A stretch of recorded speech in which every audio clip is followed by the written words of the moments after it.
My reflection about assembly line criticizes industrialization and repetitive labor, emphasizing the loss of humanity in factory work. The film makes use of vivid imagery to underline the value of human dignity and individuality at work.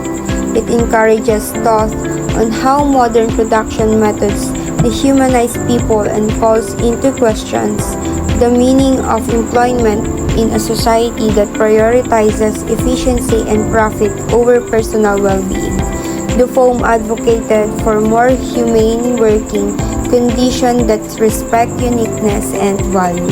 My analysis about assembly line criticizes the dehumanizing impacts of industrialization and mechanization of life, especially amid China's rapid industrial development. The film uses factory employment and repetitive labor as a metaphor for the mechanization of both physical labor and human life, turning people to mere machines in a broader industrial system.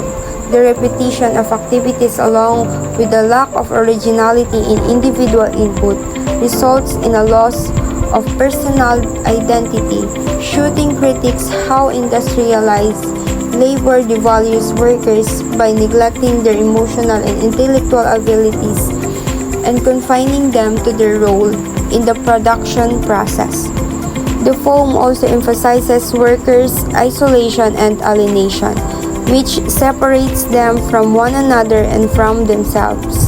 The cold mechanical character of factory lives reduces workers' spirits, leaving them feeling like faceless, replaceable components of a system. The film emphasizes the value of individuality and the significance of rejecting systems that dehumanize people.